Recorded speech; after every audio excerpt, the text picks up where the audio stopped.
Hi hello welcome back to our channel options master guide. இங்கே இருக்க இந்த 4 green colour lines நம்ம இன்னைய மார்க்கெட்டுக்கு லெவல்ஸாக நேற்று சாயந்தரமே கொடுத்துருந்தது. அந்த லெவல்ஸ் எப்படி வேலை செஞ்சுருக்கு, லெவல்ஸை தாண்டி நம்ம சொல்லியிருந்த விஷயங்கள்லாம் நடந்திருக்கா இல்லையா அப்படின்றத பார்ப்போம். மார்க்கெட் பார்த்தீங்கன்னா ஓப்பன் ப்ரைஸ் 22,899 அங்கே ஓப்பன் பண்ணியிருக்காங்க. நம்ம என்ன சொல்லியிருந்தோம் அப்படின்னா 22,500 இந்த ஸ்ட்ரைக்குக்கு மேலே இருக்கிறதே மார்க்கெட் மேலே போக தான் வாய்ப்பு அப்படின்றத சொல்லியிருந்தோம். கூடவே பார்த்தீங்கன்னா இப்போ மார்க்கெட் எங்கே போய் கரெக்டாக ரிஜெக்ட் ஆகிருக்கு அப்படின்றத பாருங்கள். கிட்டத்தட்ட நம்ம கொடுத்துருந்த R2 அந்த ஏரியாவில் தான் மார்க்கெட் ரிஜெக்ஷன். மார்க்கெட் அங்கே ரிஜெக்ட் ஆகி மார்க்கெட் ஓப்பன் ப்ரைஸ்க்கு மேலே பெருசாக நிற்கவே முடியல. மார்க்கெட் என்ன தான் 500க்கு மேலே இருந்தால் மேலே போகக்கூடிய வாய்ப்பாக இருந்தாலுமே ஓப்பனுக்கு அபோவ் சஸ்டெயின் ஆக முடியல.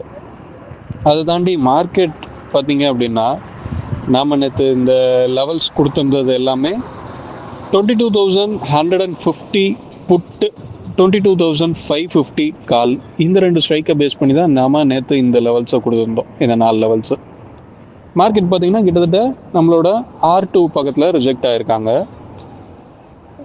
R2வை தாண்டி மார்க்கெட் மேலே நிற்கணும் அப்படின்னாவே கால் புட்டு 2 பேரோட க்ளோசிங் ப்ரைஸ் இருந்த வேல்யூவை கால் ஒரு ஆளுக்கே கொடுக்கணும். அந்த 550 கால் ஒருத்தனுக்கே கொடுக்கணும். அதுதான் லாஜிக்கு. கால் புட்டு 150 புட்டையும் 550 காலையும் இவங்க 2 பேரோட க்ளோஸ் ப்ரைஸை ஆட் பண்ணிங்கன்னா 597 ரூபா அப்படின்றது வரும். நமக்கு பார்த்தீங்க அப்படின்னா 550 கால் லைவ் மார்க்கெட்டில் வச்சுருக்க ஹை அப்படின்றதே 573 தான்.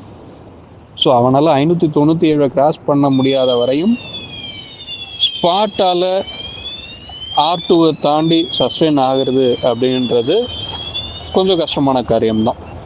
அதே நேரத்தில் மார்க்கெட் கடைசியாக எங்கே வந்து அவனோட ஃபால் நின்று இருக்குது அப்படின்னு பார்த்தீங்கன்னா நாம் கொடுத்துருந்த R1 அங்கே தான். இங்கே இந்த இடத்துல என்ன லாஜிக் இருக்குது, மார்க்கெட் 550 கால் அப்படின்றவனோட லோவே 369. அப்போ அவனோட க்ளோஸ் ப்ரைஸ்க்கு மேலே அவன் நின்றுக்கிட்டே இருக்கிற வரையும் மார்க்கெட் அந்த R1க்கு மேலே தான் நிற்க வச்சாகணும். நம்ம இங்கே கொடுக்குற லெவல்ஸை இப்படி தான் ஒவ்வொரு நாளும் வாட்ச் பண்ணணும். இந்த லெவல்ஸ் ஒரு ரெஃபரன்ஸ் பாயிண்ட் மட்டும்தான்.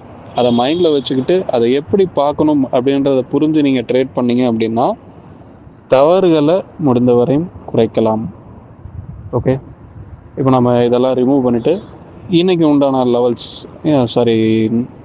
நாளைக்கு உண்டான லெவல்ஸ் என்ன, ப்ரீமியம் என்ன சொல்லுது அப்படின்றதெல்லாம் அடுத்து நாம் பார்ப்போம். நமக்கு வெள்ளிக்கிழமை மார்க்கெட் லீவாக இருக்க போகுது. நாளை ஒரு நாளோட இந்த வாரம் முடிய போகுது. நாளை லெவல்ஸ் என்ன, ப்ரீமியம் சப்போர்ட் என்ன சொல்லுது, மார்க்கெட் என்ன மாதிரி ட்ரெண்டை ஃபாலோ பண்ணுறதுக்கு வாய்ப்பு அப்படின்றத பார்ப்போம். ஓகே, நாளைக்கு உண்டான லெவல்ஸ் மார்க் பண்ணியாச்சு. என்ன அப்படின்னா 23,061, 22,881, 22,519, 22,338 இதுதான் நம்ம நாளைக்கு உண்டான லெவல்ஸாக எடுத்திருக்கோம். இந்த லெவல்ஸை தாண்டி 22,650 இந்த ஸ்ட்ரைக்குக்கு கீழே நின்று ப்ரீமியம் சப்போர்ட் அப்படின்றது கிடச்சதுன்னா மார்க்கெட் டவுன் சைடில் திரும்பியும் ஒரு நல்ல மூவ் கிடைக்கக்கூடிய வாய்ப்பு க்ரியேட் ஆகும்.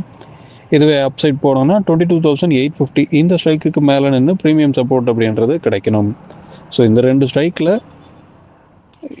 கால் புட் 2 பேரும் என்ன மாதிரி ட்ரேட் ஆகிறாங்க அப்படின்றத வாட்ச் பண்ணுங்கள். ஏடிஎம் ஸ்ட்ரைக்கோட ஆவரேஜ் ப்ரைஸ் 306 பாயிண்ட் இருக்குது. இது நல்ல ஒரு டிகே ஆகிருக்கு.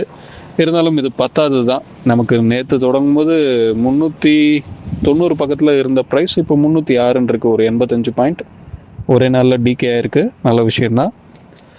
இருந்தாலுமே நமக்கு இன்னும் நாளைக்கு வியாழக்கிழமை, அதுக்கடுத்து திங்கக்கிழமை ஒரு நாள், செவ்வாய்க்கிழமை ஒரு நாள், அடுத்த 3 நாளில் 300 பாயிண்ட் அப்படின்றத டிகே பண்ணணும். ஸோ என்ன நடக்குது அப்படின்றத பார்ப்போம். மார்க்கெட்டில் கண்டிப்பாக வாலடைல் அப்படின்றது இருக்கும் இந்த ப்ரீமியம் அதிகமாக இருக்கும்போது. ஸோ எல்லாத்தையுமே சேர்த்து வச்சு வாட்ச் பண்ணுங்கள். ஸ்பாட் இப்போ நமக்கு க்ளோஸ் ஆகிருக்க இடம் 22,679 கிட்டத்தட்ட நாம் சொல்லியிருக்க அந்த ஸ்ட்ரைக்குக்கு பக்கத்தில் தான் க்ளோஸ் ஆகிருக்கு 650 ஸ்ட்ரைக்குக்கு. ஸோ மார்க்கெட் எங்கே ஓப்பன் பண்ணுறாங்க, ஓப்பன் அபோவ் ட்ரேட் ஆகிறாங்களா, பிலோ ட்ரேட் ஆகிறாங்களா இப்படின்ற விஷயங்கள்லாம் முக்கியமாக பார்க்கணும். ஓகேவா, இதெல்லாம் வாட்ச் பண்ணுங்கள். வீடியோ பிடிச்சிருந்தால் லைக் பண்ணுங்கள். ஆப்ஷன்ஸ் ட்ரேடிங் பண்ணுறவங்க நண்பர்களுக்கு ஷேர் பண்ணுங்கள். மீண்டும் அடுத்த ஒரு வீடியோவில் சந்திப்போம். தேங்க்யூ, பாய்.